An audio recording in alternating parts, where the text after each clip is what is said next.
Bapak Ibu, selamat hari Minggu buat kita semua. Saya percaya kita semua tetap dalam perlindungan Tuhan. Tetaplah mengucap syukur apapun dan bagaimanapun keadaan kita. Mari kita belajar menjadi anak-anak Tuhan yang setia selalu memuji Tuhan dalam ibadah, setia berdoa, setia membaca firman Tuhan agar kita semakin bertumbuh. Seperti tema firman Tuhan pagi ini, menjadi murid Yesus. Firman Tuhan disampaikan oleh hambanya, Penatua Andi Surya. Mari Bapak Ibu, kita persiapkan hati kita dan pikiran kita, kita tunduk kepala, kita berdoa. Bapa di surga, Tuhan Yesus Juru Selamat kami umat-Mu datang menyembah-Mu dalam ibadah pagi ini. Kami bersyukur Tuhan dan berterima kasih atas lawatan Tuhan bagi kami setiap waktu. Pimpin dan berkatilah ibadah kami pagi ini dan berkati seluruh tim penata layanan yang bertugas. Pakai dan berkati juga hamba-Mu Penatua Andi Surya menyampaikan isi hati Tuhan kepada kami. Biar hidup kami dipenuhi dan firman Tuhan menjadi pedoman dalam setiap hidup kami. Roh Kudus yang menuntun kami. Terima kasih Tuhan. Ampuni kami atas pelanggaran dan dosa-dosa kami. Kami berdoa buat setiap orang yang sakit, baik yang ada di rumah sakit maupun di rumah mereka sendiri. Tuhan jamah. Tuhan sembuhkan dengan kuasa darah-Mu dalam nama Tuhan Yesus, maka mereka pun sembuh. Yang susah dan yang berbeban berat, juga yang terikat oleh kuasa kegelapan, Tuhan Engkau tolong, Tuhan Engkau lepaskan mereka dalam nama Tuhan Yesus, maka mereka pun terlepas. Kami percaya Tuhan, kami disertai Tuhan selalu. Terpujilah Engkau Bapa. Dalam nama Tuhan Yesus, kami berdoa dan mengucap syukur. Haleluya. Amin.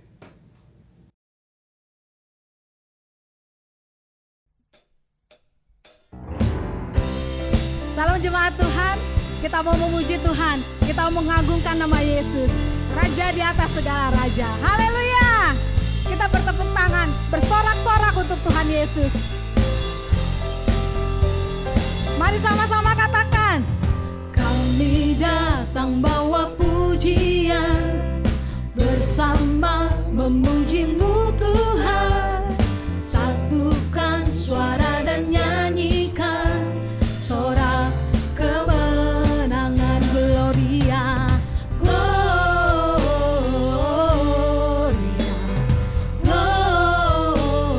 Gloria. Besar Tuhan, ditinggikan di atas segalanya. Gloria,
Pujilah Tuhan, Raja di atas segala raja. Amin. Gloria,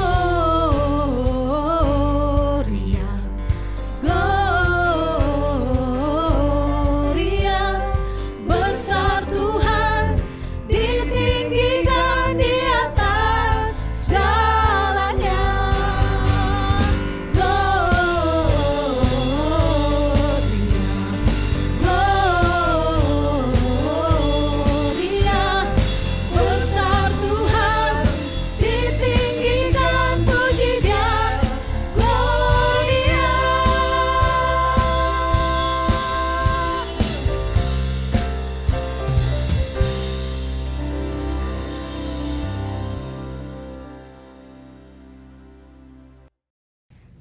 Mari Bapak Ibu kita bangkit berdiri.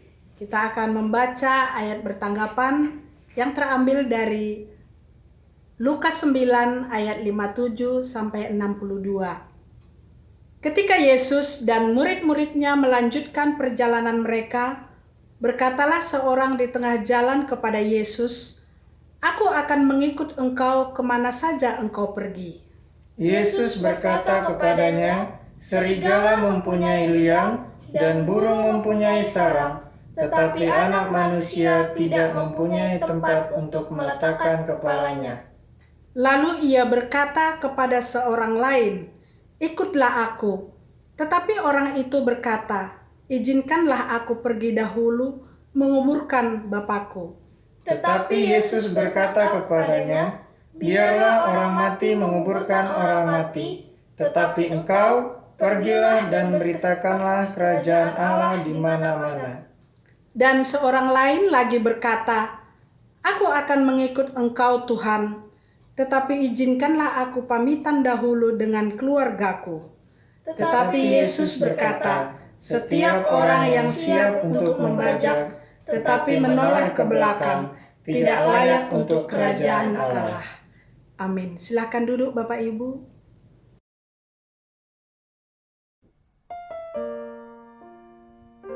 Terima kasih Tuhan, pagi hari ini kami siapkan hati kami untuk mendengarkan kebenaran firman Tuhan. Yesus terlalu baik dalam hidup kami. Yesus terlebih besar dalam kehidupan kami. Kami mau memuji Tuhan seumur hidup kami. Dan kami siapkan hati kami untuk mendengarkan kebenaran firman Tuhan. Terima kasih Yesus. Yesus, kau sungguh baik. Yesus, namamu indah. Yesus, ku cinta kau selalu. Ku tinggikan, ku agungkan selamanya. Yesus, kau sungguh baik. Yesus, namamu indah. Yesus, ku cinta kau selalu. Ku tinggikan, ku agungkan selalu.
Shalom Bapak Ibu, selamat pagi, apa kabar? Salam sejahtera, kiranya kasih setia Tuhan selalu menyertai kita semua dan menyertai Bapak Ibu dimanapun berada. Baik, mari kita sama-sama berdoa sebelum kita membahas, membaca dan merenungkan kebenaran firman Tuhan pada pagi hari ini. Terima kasih ya Tuhan untuk segala kebaikan, kasih setia Tuhan yang selalu menyertai kehidupan kami di sepanjang minggu ini. Dan di awal tahun ini Tuhan juga sudah begitu baik selalu menyertai kami. Terima kasih ya Tuhan, pada pagi hari ini kami masih boleh terus diizinkan untuk bersama-sama beribadah, memuji dan menyembah Tuhan, dan juga merenungkan kebenaran firman Tuhan. Berkati setiap jaringan yang kami pakai dan gunakan ya Tuhan, dan berkati juga setiap jemaat-Mu dimanapun mereka berada, di rumah mereka masing-masing, dalam keadaan apapun kiranya Tuhan selalu menyertai mereka.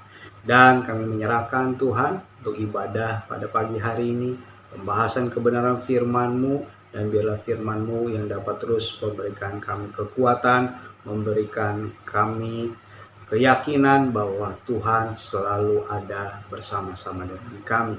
Terpujilah nama-Mu ya Tuhan, kiranya hanya di dalam nama Tuhan Yesus kami sudah berdoa dan mengucap syukur. Amin. Amin.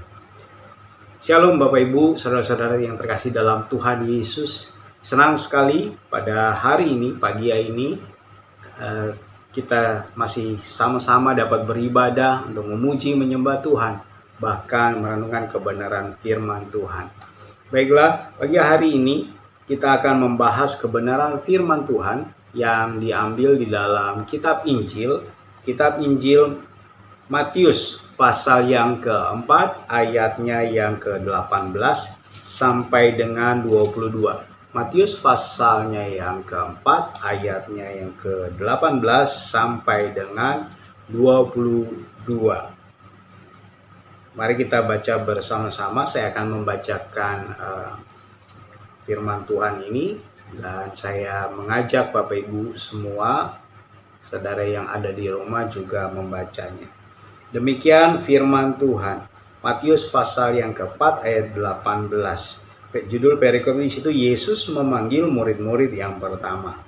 Dan ketika Yesus sedang berjalan menyusur danau Galilea, ia melihat dua orang bersaudara, yaitu Simon yang disebut Petrus dan Andreas saudaranya. Mereka sedang menebarkan jala di danau sebab mereka penjala ikan. Ayat 19. Yesus berkata kepada mereka, "Mari ikutlah aku dan kamu akan kujadikan penjala manusia." Lalu mereka pun segera meninggalkan jalannya dan mengikuti dia. Dan setelah Yesus pergi dari sana, dilihatnya pula dua orang bersaudara, yaitu Yakobus anak Zebedeus dan Yohanes saudaranya. Bersama ayah mereka Zebedeus sedang membereskan jala di dalam perahu. Yesus memanggil mereka, dan mereka segera meninggalkan perahu serta ayahnya lalu mengikuti dia. Amin. Berbahagialah setiap kita yang membaca, merenungkan, dan terus bergumul melakukan kebenaran firman Tuhan. Saudara-saudara yang dikasih dalam Tuhan Yesus, tema kita pada pagi hari ini adalah menjadi murid Yesus yang sejati. Apa sih yang dimaksud menjadi murid Yesus? Paling tidak ada dua hal yang akan kita pelajari pada pagi hari ini, tentang bagaimana menjadi murid Yesus dan apa yang harus dilakukan ketika kita menjadi murid Yesus. Saudara-saudara yang terkasih di dalam Tuhan Yesus, ada sebuah buku yang menarik, yaitu yang berjudul Not a Fan, yang dikarang oleh Kyle Idleman. Ya, sudah diterjemahkan, nanti Bapak Ibu juga bisa baca di situ. Ada yang menarik di situ, dikatakan menguji sejauh mana kita mengikuti Tuhan. Ya, jadi pembahasan buku itu mengenai tentang menguji sejauh mana kita mengikuti Tuhan. Apakah kita sebagai seorang penggemar atau kita sebagai seorang pengikut. Nah, berbicara tentang seorang penggemar itu identik biasanya kepada cabang olahraga, ya, karena fan, supporter, pendukung itu lebih identik ke cabang olahraga. Bisa juga dia penggemar kesenian, ya, penggemar musik, penggemar juga selebriti dan lain sebagainya. Tetapi biasanya identik dengan penggemar di cabang olahraga. Nah, beberapa waktu lalu kita juga telah menyaksikan, bahkan juga mungkin Bapak Ibu melihat bahwa ada pertandingan bulu tangkis yang setahun lalu tidak bisa diadakan karena pandemi, tetapi tahun ini diadakan 2 sekaligus pertandingan bulu tangkis di Thailand, yaitu Yonex terbuka, kemudian ada Toyota juga, Toyota Open terbuka. Saudara-saudara yang terkasih dalam Tuhan, dalam pertandingan bulu tangkis saya sangat menggemari yaitu pemain ganda putra. Ya, pasti Bapak Ibu juga udah tahu ya, The Minion. Tapi sayangnya kali ini dia tidak bisa ikut pertandingan karena salah satu pemainnya terkena dampak COVID-19. Dan tapi dalam pertandingan tetap berjalan, ya, tim-tim lain juga tetap support, tetap dukung, dan akhirnya kita terobati sekalipun ganda putra nggak bisa ikut, nggak bisa menang, tetapi di ganda putri kita berhasil memenangkan juara Yonex Open. Nah, kemudian kita juga menggemari bukan hanya cabang bulu tangkis, saya yakin Bapak Ibu juga sebagai seorang penggemar dari cabang olahraga yang lain, pasti tentunya juga penggemar sepak bola, ya. Bahkan juga saya yakin yang nonton di sini penggemar klub-klub yang sangat top yang ada di dunia. Mungkin AC Milan, Inter Milan, MU dan lain sebagainya. Sangat menggemari dan sangat ngefan banget dengan bahkan pemain-pemain yang ada di dalam sepak bola. Sangat luar biasa. Tapi berkaitan dengan itu kita akan membahas apakah kita menjadi seorang penggemar dalam mengikut Tuhan atau sebagai seorang pengikut yang sejati dalam mengikut Tuhan.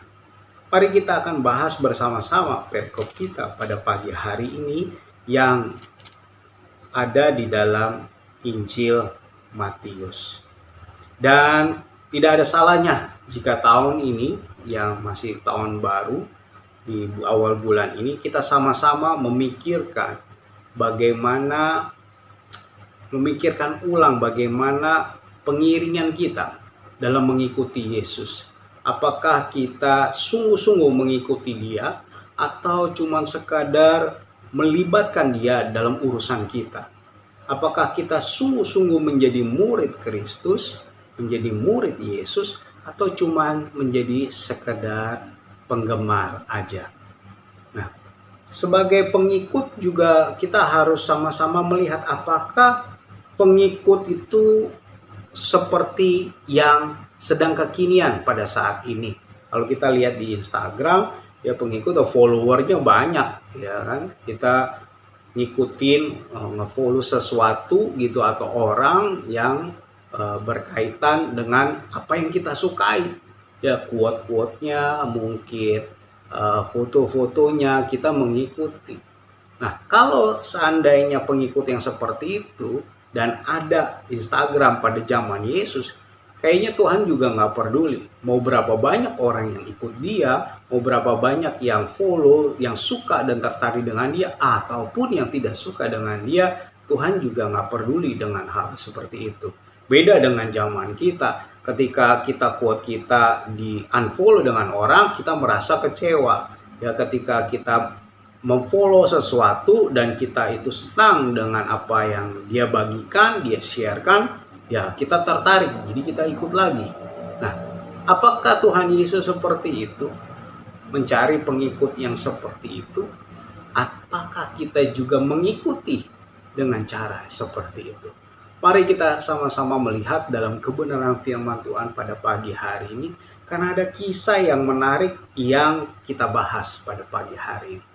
Saya yakin Bapak Ibu Saudara-saudara yang terkasih dalam Tuhan sudah sering membaca perikop ini. Ya kan? Sudah sering membaca perikop ini. Ya, karena perikopnya adalah bagaimana Tuhan Yesus memanggil murid-muridnya yang pertama. Tapi mari kita melihat apa syarat untuk menjadi murid Yesus, bagaimana caranya menjadi murid Yesus, dan apa harga yang harus dibayar untuk menjadi murid Yesus. Kita akan melihat dan kita sama-sama akan memikirkan ulang. Kalau Bapak Ibu, saudara-saudara yang terkasih di dalam Tuhan Yesus, melihat dan kita merenungkan kembali pembahasan kita, bahkan kita bisa melihat pada zaman itu, kita akan mengetahui pada zaman itu orang-orang pada awal mulanya pembaca firman Tuhan pada saat itu akan melihat sesuatu yang berbeda. Saudara-saudara yang dikasih di dalam Tuhan Yesus, teks pembacaan kita pada pagi hari ini kita akan melihat dari sisi pada zaman Yahudi. Pada zaman Yahudi, rabi-rabi pada zaman itu mereka tidak mencari murid. Ya, jadi rabi-rabi yang ada pada zaman Yahudi itu mereka nggak cari murid. Justru orang yang datang kepada mereka berbondong-bondong mau belajar kepada rabi tersebut. Bahkan juga ada yang rela menyerahkan segala hartanya untuk belajar kepada rabi-rabi tersebut. Dan mereka langsung belajar kepada mereka. Jadi ngikutin mereka. Tetapi berbeda dengan pembacaan kita, di sini kita melihat bahwa Tuhan Yesus mencari murid-muridnya. Dalam pelayanannya yang pertama kali, Tuhan Yesus ada di daerah Galilea. Tuhan Yesus itu yang mencari para murid. Jadi Tuhan yang berinisiatif, yang mencari murid-murid. Dia sendiri yang berkeliling di situ mencari murid-murid. Dan ini adalah pola kerja ilahi. Allah selalu berinisiatif untuk mencari kita. Kalau kita melihat juga di dalam Kejadian pasal 3, ketika manusia jatuh ke dalam dosa. Bukan manusia yang meminta tolong kepada Tuhan. Bukan manusia yang mencari Allah. Tetapi Allah yang mencari manusia. Allah yang mencari manusia. Allah yang menemukan manusia. Saudara-saudara yang kasih dalam Tuhan Yesus, demikian dengan pelayanan Tuhan Yesus pada saat awal dia mulai pelayanan. Kalau kita melihat di pasal keempat ini, Yesus memulai pelayanan itu di seputaran Danau Galilea. Ya. Di seputaran ini. Jadi di awal-awal pelayanan, ya, ketika Tuhan Yesus sudah dibaptis di situ, dibaptis oleh Yohanes, kemudian dia dicobai di padang gurun, kemudian dia memulai pelayanannya yang pertama di daerah Galilea. Nah, saudara-saudara yang dikasih di dalam Tuhan Yesus, ada pola perbedaan juga yang lainnya. Jadi kalau yang pertama adalah biasanya rabi-rabi itu menunggu jadi murid-murid yang cari atau orang-orang yang datang untuk menjadi murid para rabi, tetapi Tuhan Yesus mencari para murid. Yang perbedaan yang lainnya yaitu di dalam pengajaran. Ya, di dalam pola pengajaran. Biasanya ketika seorang rabi itu mengajarkan para muridnya, kemudian muridnya itu mau lagi mulai untuk mengajar orang lain atau memuridkan orang lain, itu nggak gampang. Karena mereka harus belajar dulu lebih lama sampai matang. Paling tidak dalam 1 tahun itu mereka kuasai Taurat. Itu biasanya yang terjadi pada zaman Yahudi. Nah, berbeda dengan Tuhan Yesus, polanya Tuhan Yesus itu berbeda.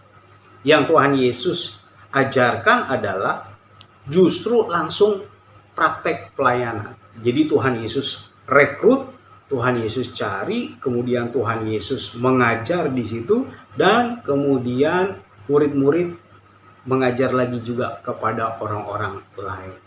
Nah, ini pola yang berbeda, jadi cara yang berbeda yang Tuhan ajarkan juga kepada murid-muridnya. Jadi kalau kita lihat perikopnya secara garis besar, ya di pasal yang keempat ini Tuhan mulai pelayanan. Ya, dia mulai pelayanan, dia mulai mengajar para murid-muridnya, dia rekrut di situ sampai Matius pasal yang ke-9.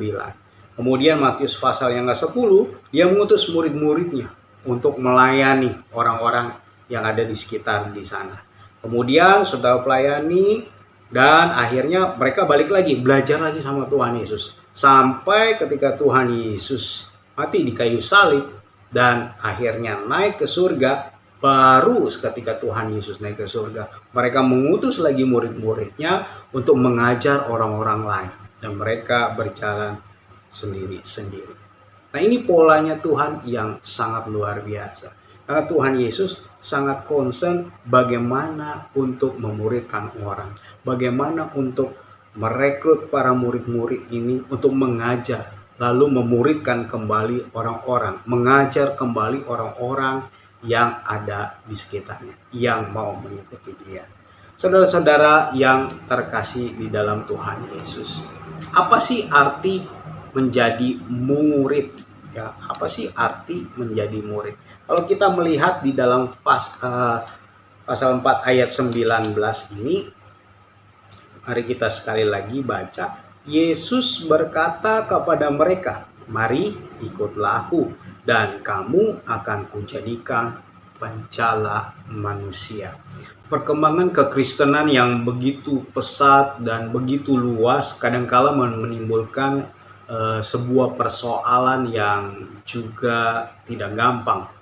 Tidak semua orang yang menjadi Kristen itu benar-benar memahami apa artinya menjadi seorang murid. Nah, saudara-saudara yang terkasih di dalam Tuhan Yesus, ada seorang tokoh Kristen yang terkenal pada zamannya, yaitu Dietrich Bonhoeffer, yang menuliskan dalam sebuah buku yang sangat terkenal, The Cost of Discipleship, itu mengatakan bahwa terlalu banyak anugerah yang murahan. Ya, terlalu banyak anugerah yang murahan yang diberitakan, sehingga banyak orang sekedar ikut-ikutan, tetapi tidak pernah menjadi pengikut yang sejati. Dia katakan di situ, mengapa demikian anugerah itu murahan? Karena di situ dikatakan karena memberitakan pengampunan tanpa pertobatan, karena memberitakan baptisan tanpa disiplin gereja, karena memberitakan perjamuan kudus tanpa pengakuan. Ini yang terjadi, Bapak Ibu Saudara-saudara yang terkasih dalam Tuhan Yesus. Dia mengatakan demikian. Lalu apa artinya menjadi murid Kristus? Mari kita sama-sama melihat teks kita pada pembacaan kita. Paling tidak ada 2 poin yang akan kita dapatkan di sana. Dikatakan di situ di ayat 19, Yesus berkata kepada mereka, "Mari ikutlah aku, dan kamu akan kujadikan pencala manusia." Nah, saudara-saudara yang terkasih di dalam Tuhan Yesus, menjadi murid berarti jawabannya simple, sederhana, yaitu di situ dikatakan menjadi murid berarti mengikuti dia. Ya, sesederhana itu. Menjadi murid artinya mengikuti dia. Apa arti kata mengikuti? Apakah pada saat dia makan, ya ikut makan, terus dia kerja ke sana, ya ikut kerja sana, terus ikut kerja bakti, ikut kerja bakti. Apakah demikian mengikuti? Nah, kita melihat di sini ada frasa kata ikutlah aku, ya. Ikutlah aku, ya. Kata ikutlah aku di situ secara hurufiah berarti dalam terjemahan aslinya itu datanglah setelah aku. Datanglah setelah aku. Jadi dalam terjemahan yang literal translation itu dikatakan come ye after me. Jadi seperti mengikuti, di belakangnya itu diikuti. Datanglah setelah aku. Kalau kayak bayangan itu ada bayangan kita di belakangnya, kemana kita pergi dia akan mengikuti. Jadi mengikuti, menjadi murid Yesus itu artinya ya mengikuti, datang sesudah dia. Seorang murid akan mengikuti gurunya kemana dia pergi. Bukan hanya kemana dia pergi, mereka tinggal bersama-sama, mereka sama-sama belajar dimanapun, kapanpun, pada saat apapun, mereka selalu ada bersama-sama. Jadi pada zaman Yesus, kalau orang mau belajar, mau mengikut Yesus, ya dia ngikut. Dia ngikuti aja, perjalanannya seperti itu. Jadi meniru gayanya, hidupnya, pokoknya singkatnya menjadi murid berarti selalu bersama-sama supaya menjadi sama. Itu arti kata mengikuti Yesus. Jadi menjadi murid Yesus yang pertama adalah mengikuti dia. Kemanapun dia pergi, kita ada bersama-sama dengan dia. Ya berbeda tentunya kalau dengan keadaan sekarang gitu ya. Karena pada saat itu Yesus hadir secara fisik. Nah, kalau sekarang ya berbeda, kita mengikutinya lewat kebenaran firman. Tapi kalau kita melihat pada saat zaman itu, memang orang-orang yang mau belajar itu mengikuti dia. Sebagai sebuah contoh, pada saat itu di zaman itu juga ada kelompok-kelompok itu di dalam Gua Qumran. Ya, kalau di dalam Gua Qumran, Bapak Ibu bisa melihat, bisa searching, atau Bapak Ibu yang pernah pergi ke sana itu pasti melihat ada kelompok masyarakat yang ada di sana. Dan di dalam kelompok masyarakat yang ada di sana ada yang namanya guru kebenaran. Ya, ada guru kebenaran, ada banyak rabi di sana. Dan orang yang mau mengikut dia, jadi mau menjadi muridnya dia, mereka menyerahkan segala harta benda yang ada di dalam dirinya. Dia serahkan. Bukan untuk diambil, tapi dia serahkan, ditaruh di situ, lalu mengikuti. Kalau proses perjalanannya dalam menjadi murid pada saat itu ikut dia dan tidak berhasil, maka semua harta bendanya ya dibawa balik. Tetapi kalau ternyata dia sanggup mengikuti segala peraturan ketentuan yang ada, ya dia bisa mengikuti. Paling tidak pada saat itu adalah dia belajar selama 1 tahun itu tentang hukum Taurat. Nah, berbeda dengan cara pengajaran Tuhan Yesus, ini berbeda. Tuhan Yesus memilih para murid-muridnya, mengajarkan mereka, kemudian Tuhan Yesus mengutus lagi mereka untuk mengajar. Jadi memuridkan. Nah, ini polanya Tuhan Yesus. Jadi syarat yang pertama, ya bagaimana caranya menjadi murid adalah mengikuti. Nah, saudara-saudara yang dikasih dalam Tuhan Yesus, mari kita melihat, perhatikan di ayat yang ke-19, ada frasa di situ, mari ikutlah aku. Ya, mari ikutlah aku. Kalau kita sekilas melihat kata-kata ini, mari ikutlah aku, apakah ini sebuah ajakan atau sebuah undangan atau apa? Kalau kita perhatikan di ayat ini.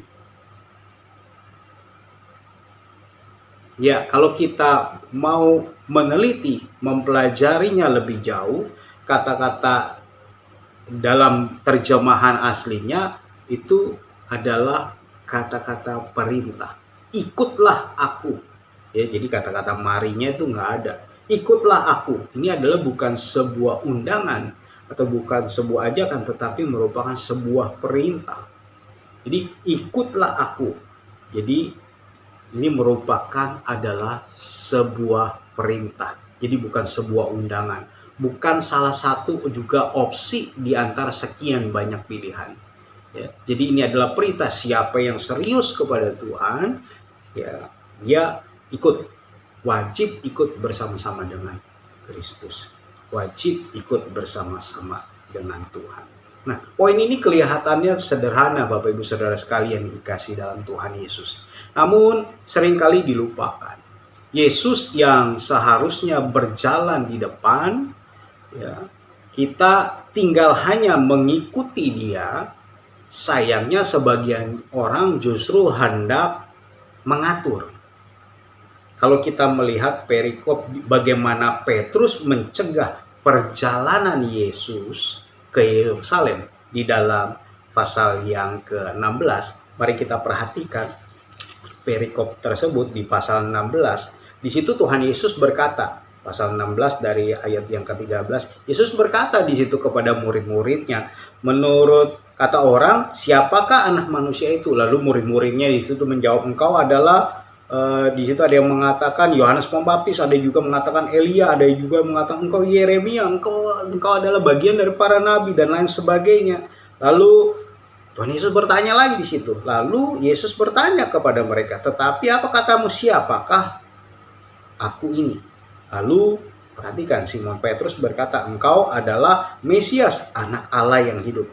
Kata Yesus kepadanya, berbahagialah engkau Simon bin Yunus, sebab bukan manusia yang menyatakan itu kepadamu, melainkan Bapakku yang di surga. Tapi setelah perikop bagian ini, kita melihat di situ Tuhan Yesus berkata kepada para murid-muridnya bahwa dia harus pergi ke Yerusalem, dia harus mati, dibunuh di sana, dan kemudian dibangkitkan pada hari yang ketiga.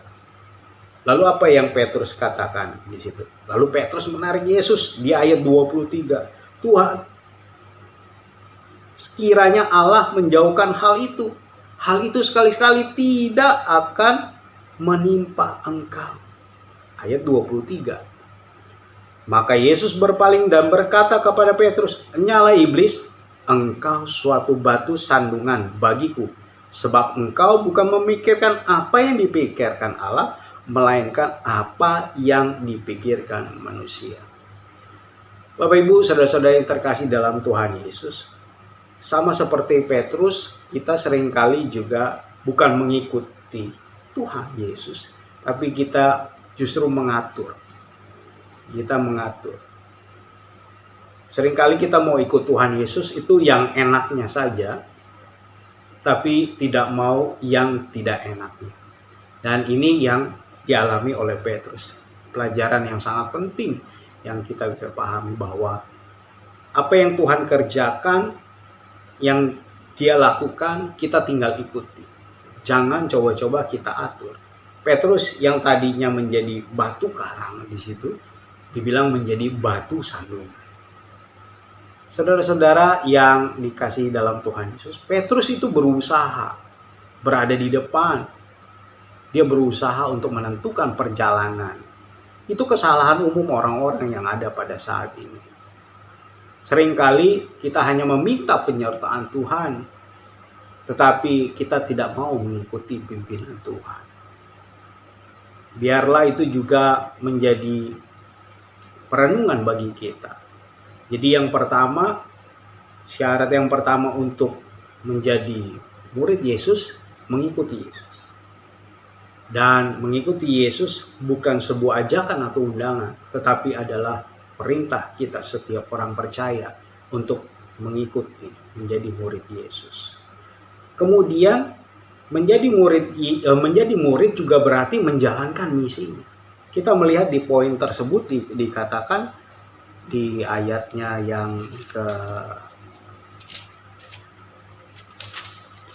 19, dan kamu akan kujadikan penjala manusia. Yang kedua, poinnya adalah menjadi murid juga berarti menjalankan misi. Menjalankan misi. Yesus tidak berhenti pada kata ikutlah aku, tapi dia berkata langsung menambahkan kamu akan kujadikan penjala manusia. Ya, ini adalah tujuan dari pemuridan yang Tuhan Yesus lakukan. Bukan sekadar belajar, tetapi kemudian juga nantinya dia akan menjadi pengajar-pengajar yang menjadi hebat. Bahkan kalau kita baca di Matius pasal yang ke-28, itu ayat 19 sampai 20, Tuhan Yesus berkata di situ, karena itu pergilah, jadikanlah semua bangsa muridku dan baptislah mereka dalam nama Bapa dan Anak dan Roh Kudus, dan ajarlah mereka melakukan segala sesuatu yang telah kuperintahkan kepadamu. Ini adalah poin penting yang ingin Tuhan sampaikan. Ketika kita dipanggil, bukan sekadar dipanggil, tapi kita diperintahkan untuk menjadi murid, untuk mengikuti Dia, maka kita juga wajib menjalankan misinya, yaitu apa? Untuk mengajar, memberitakan kepada banyak orang, memuridkan lagi kepada banyak orang, supaya mereka juga menerima anugerah yang bukan murahan itu, anugerah yang luar biasa yang berasal dari Tuhan.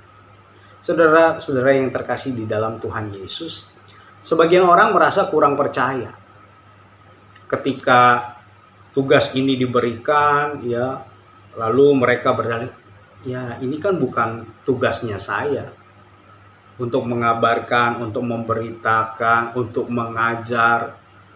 Itu bukan tugasnya saya. Itu tugasnya para hamba Tuhan. Itu tugasnya pendeta-pendeta. Itu tugasnya orang-orang yang belajar teologi. Ini salah, saudara-saudara yang terkasih dalam Tuhan. Ini bukan tugas mereka. Tetapi ini adalah tugas kita, setiap orang percaya. Tugas kita yang dipanggil oleh Tuhan. Tugas kita yang telah dikuduskan, dipilih oleh Tuhan. Tugas kita juga untuk menjadi murid Kristus. Tugas kita juga untuk memuridkan orang lain, supaya orang lain juga dapat merasakan kasih karunia yang berasal dari Tuhan. Saudara-saudara yang terkasih di dalam Tuhan Yesus, mari kita perhatikan di situ bahwa ada kata-kata, dan kamu akan kujadikan penjala manusia. Kalau kita lihat bahasa Indonesia di sini, dan kamu akan kujadikan penjala manusia. Kalau dalam terjemahan lainnya, dalam terjemahan lain dan di terjemahan bahasa Inggris juga ada kata di situ bahwa terjemahannya yang lebih pas berbunyinya, aku akan menjadikan kalian penjala manusia. Kalau di sini versinya adalah kamu akan kujadikan penjala manusia. Tapi yang lebih tepat pada perikop ini adalah aku akan menjadikan kalian penjala manusia. Jadi sekali lagi Bapak Ibu Saudara sekalian, bahwa yang berperan aktif dan luar biasa adalah Tuhan. Yang berinisiatif mencari murid adalah Tuhan. Otomatis yang aktif berperan Dia juga Tuhan. Dia yang telah memilih, memanggil, pasti juga memampukan kita, memperlengkapi kita untuk menjadi bukan hanya sekadar murid, tetapi menjadi berkat bagi banyak orang, menjadi pengajar-pengajar, menjadi pemberita-pemberita Injil yang luar biasa, menjadi saksi-saksi Kristus yang luar biasa. Tuhan yang selalu memperlengkapi. Sekali lagi, Yesus Kristus bukan hanya mengambil inisiatif, tapi Dia aktif dalam seluruh prosesnya. Kebenaran ini sangat perlu Bapak Ibu Saudara-saudara yang terkasih dalam Tuhan Yesus. Terutama kepada murid-muridnya yang pertama. Mereka yang tadinya adalah penjala ikan, yang mereka yang tadinya punya segudang pengalaman dengan beragam keterampilan yang ada, tapi ketika mereka dijadikan penjala manusia, Tuhan memperlengkapi. Seringkali kita juga merasa demikian. Kita merasa dipanggil oleh Tuhan, kita merasa dijadikan murid oleh Tuhan, dan kita merasa juga untuk diutus kembali untuk memberitakan kabar sukacita, kabar baik bahwa Yesus Kristus adalah Tuhan dan Juru Selamat umat manusia. Seringkali kita merasa tidak mampu, tidak sanggup. Bahkan kita merasa bukan urusan saya untuk memberitakan kabar baik. Marilah Bapak Ibu Saudara-saudara sekalian, hari ini kita mari sama-sama belajar untuk menjadi murid Tuhan Yesus yang sejati. Untuk menjadi murid yaitu kita mengikuti cara Tuhan, mengikuti apa yang Tuhan perintahkan kepada kita. ketika kita sudah mengikuti Dia, Tuhan pasti juga akan memperlengkapi kita untuk menjalankan misinya, yaitu memberitakan kabar sukacita, memuridkan lagi begitu banyak orang, mengajak orang-orang yang di luar sana, yang mungkin belum mengenal Tuhan secara pribadi, yang belum benar-benar mengenal Tuhan secara mengakar, sehingga mereka harus menjadi murid-murid Tuhan yang luar biasa. Saudara-saudara yang terkasih dalam Tuhan Yesus, perintah Tuhan Yesus ini bukan hanya direspon secara positif ya oleh para murid-muridnya, dan mereka bukan hanya berkata iya, tapi mereka segera meninggalkan segala sesuatu untuk mengikuti Yesus. Ini merupakan sebuah tindakan yang sangat-sangat radikal, yang sangat luar biasa. Tapi kalau kita teliti, kita pelajari di situ di ayat yang ke-20 di Matius pasal 4 tadi, lalu mereka pun segera meninggalkan jalannya dan mengikuti Dia. Sebagian orang mungkin berkata bingung, kok bisa? Seketika itu juga Tuhan menyuruh mereka untuk meninggalkan segala sesuatunya dan mengikuti mereka. Sebenarnya hal ini bukanlah yang baru pertama kali muncul ketika mereka percaya, mereka tahu kenal. Sebelumnya mereka sudah mengenal. Sebelumnya mereka sudah tahu Tuhan Yesus itu siapa. Jadi kalau kita membandingkan dengan kisah ini di dalam kitab Yohanes pasal yang pertama di ayat 35 sampai 51, di situ diceritakan, kita akan mengetahui bahwa peristiwa di Matius 4 ini adalah bukan perjumpaan mereka pertama kali. Sebelumnya mereka sudah pernah ketemu karena mereka sebelumnya adalah murid-murid Yohanes dan menyaksikan begitu banyak mujizat.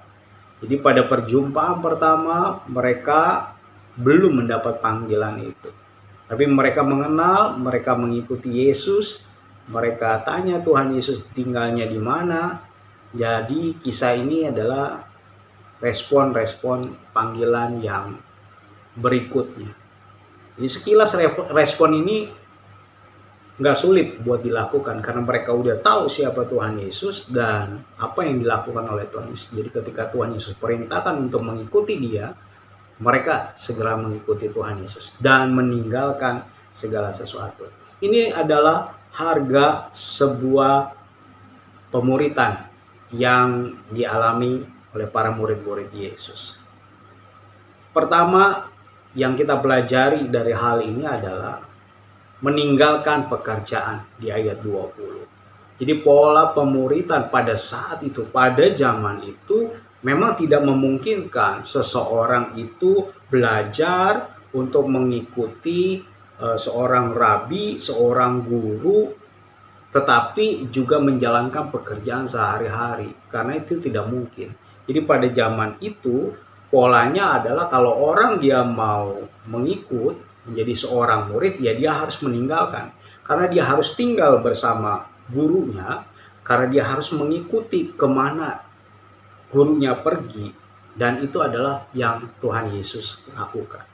Pemuritan dan pekerjaan sukar untuk dijalankan secara bersamaan pada saat itu. Jadi seorang murid akan mengikuti gurunya kemana saja dia pergi. Terikat dengan suatu pekerjaan jelas menjadi kendala yang sangat besar. Dan ini merupakan pilihan yang perlu diambil. Bapak Ibu, saudara-saudara yang terkasih dalam Tuhan Yesus, meninggalkan pekerjaan jelas tidak mudah. Ini bicara tentang penghasilan, tentang kebutuhan, keperluan keluarga. Tapi bagi Petrus yang saat itu sudah menikah, pilihan ini menjadi lebih sukar. Dan puji Tuhan, Petrus mampu mengambil keputusan dengan tepat. Dalam konteks pemuritan sekarang, pada zaman ini memang berbeda. Jelas situasinya berbeda. Kita nggak perlu mengikuti Tuhan Yesus secara fisik.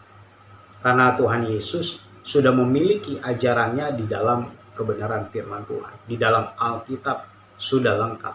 Kita hanya dituntut untuk mengikuti Dia. Untuk mengikuti Dia.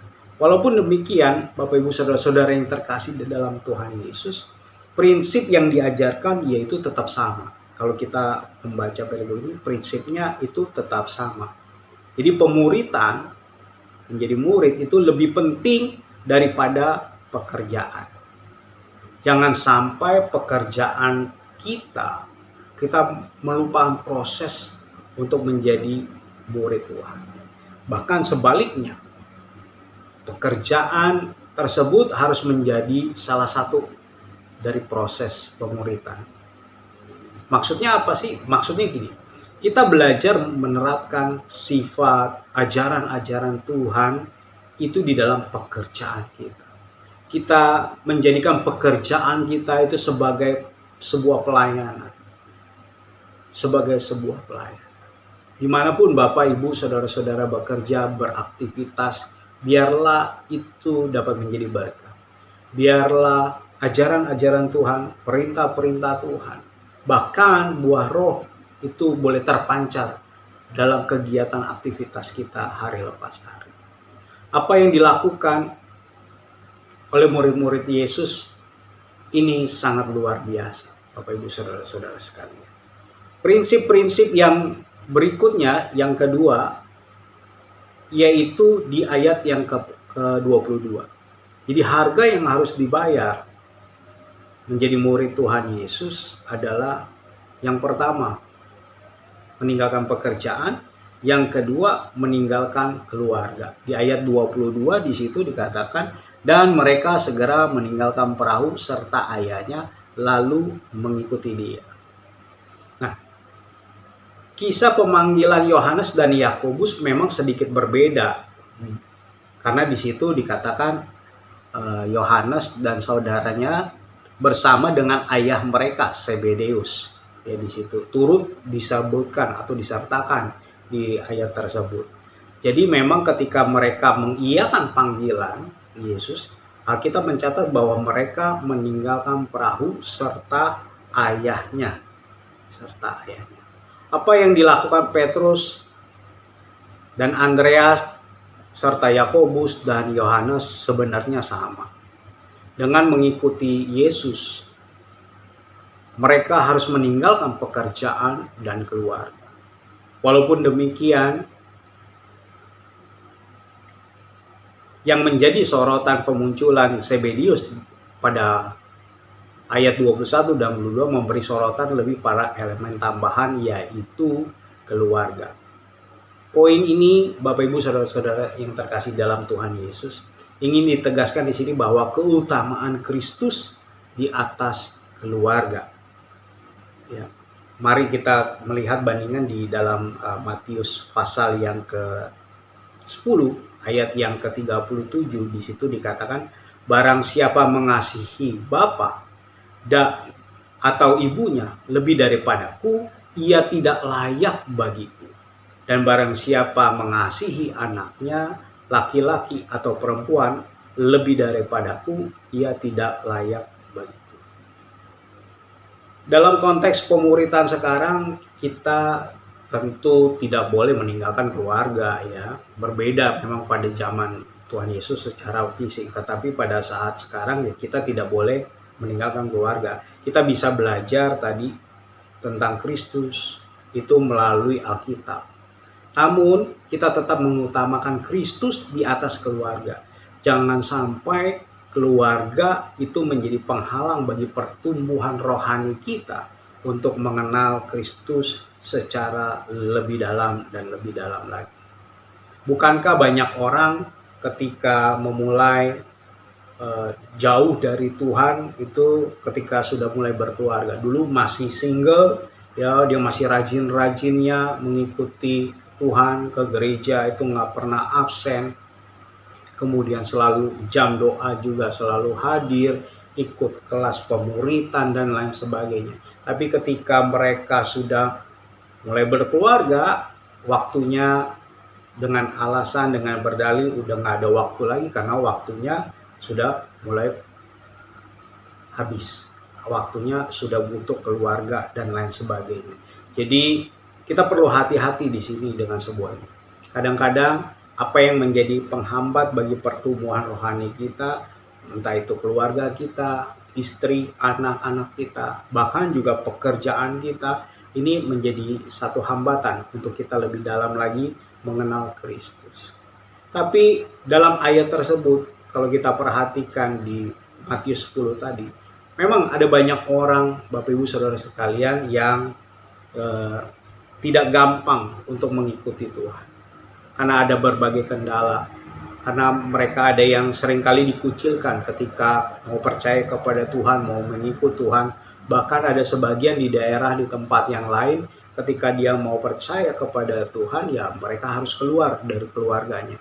Bahkan ada yang mengancam kalau dia percaya kepada Tuhan Yesus, dia pergi ke gereja, maka dia tidak akan mendapatkan harta warisan.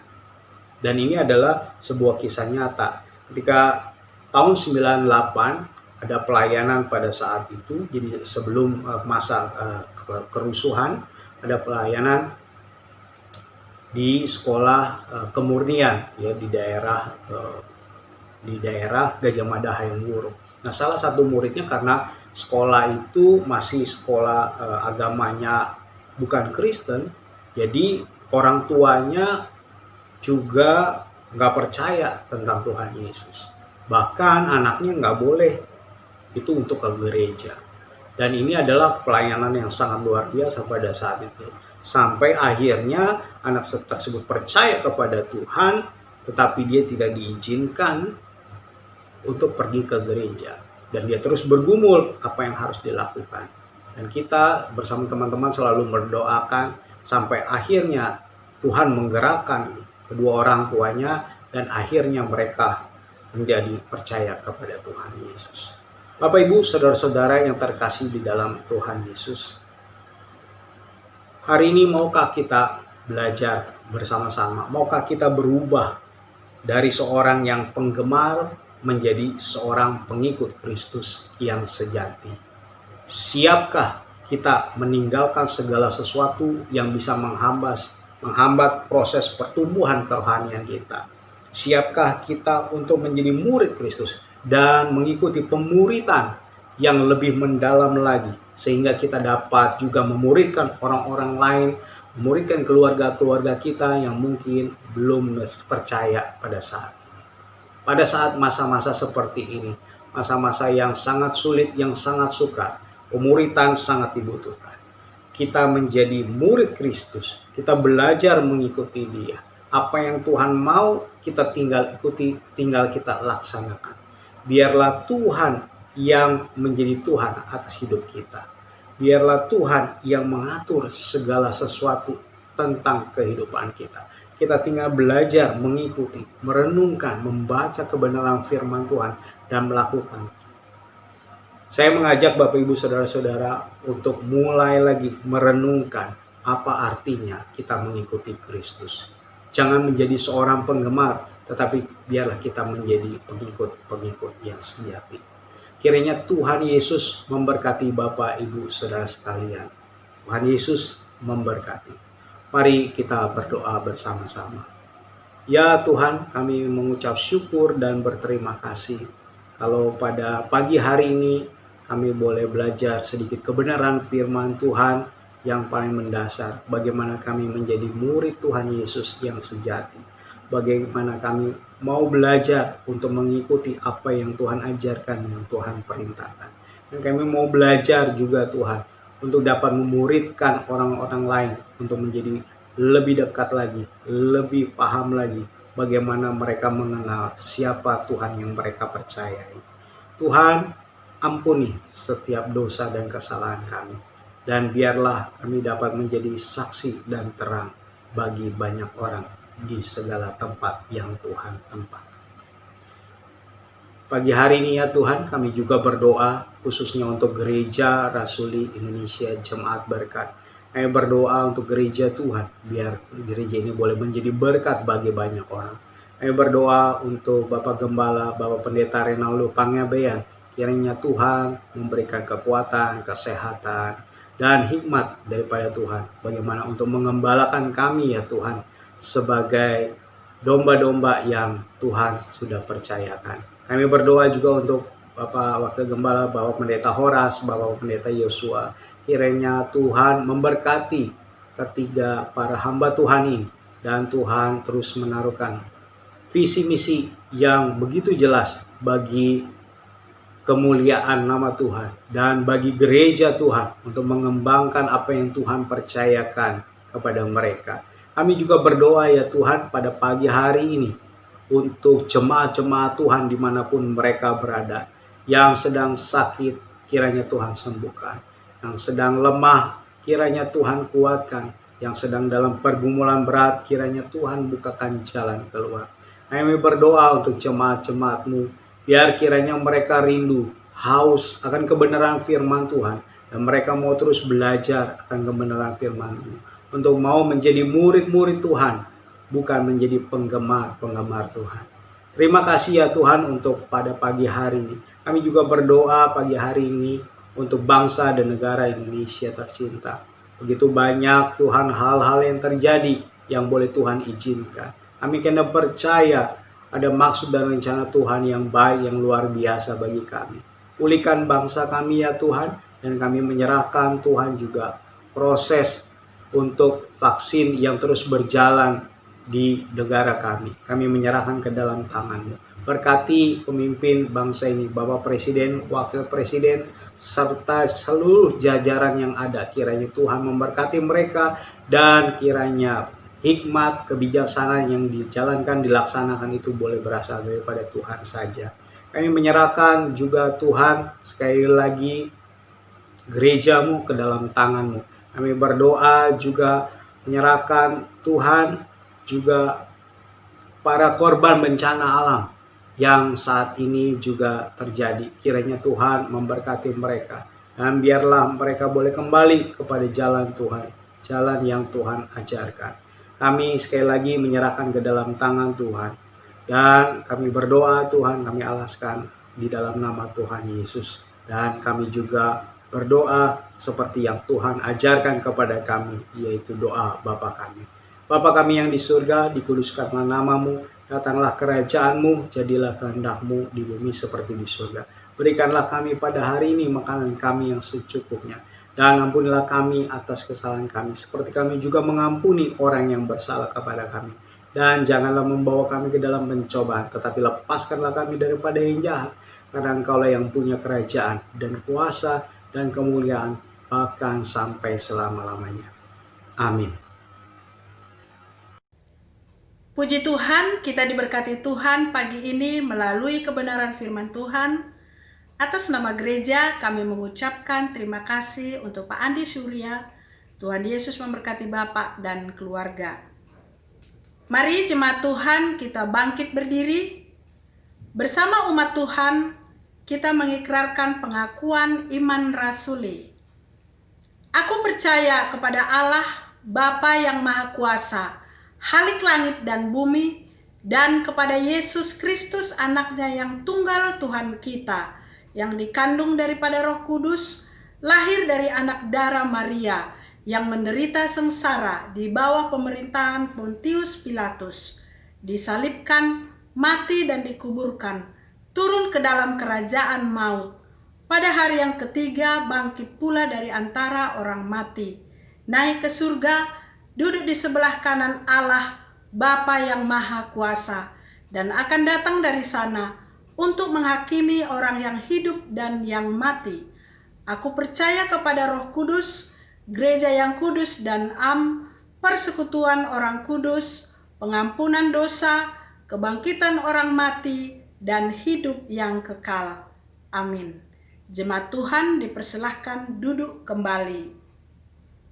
Bapak Ibu, tiba saatnya kita memberi persembahan. Berilah persembahanmu, persembahan kolekte, persembahan persepuluhan, persembahan pemeliharaan rumah Bapa. Silahkan memberi melalui transfer ke nomor rekening yang tertera di layar. Tuhan pasti memberkati setiap tangan-tangan kita yang membantu pekerjaan Tuhan. Selamat memberi, Tuhan Yesus memberkati.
Jemaat yang dikasihi Tuhan Yesus, saya undang untuk bangkit berdiri.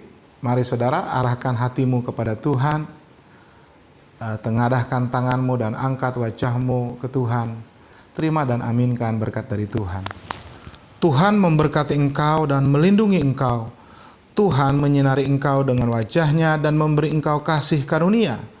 Tuhan menghadapkan wajahnya kepadamu dan memberi engkau damai sejahtera. Anugerah dan rahmat dari Allah Bapa, serta belas kasihan dari Tuhan Yesus Kristus, serta kekuatan dan penghiburan dari Allah Roh Kudus, kiranya menyertai engkau sekalian dari sekarang ini sampai Tuhan Yesus datang kembali pada kali yang kedua, bahkan sampai selama-lamanya. Amin.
Selamat hari Minggu, sampai jumpa pada ibadah kita minggu depan.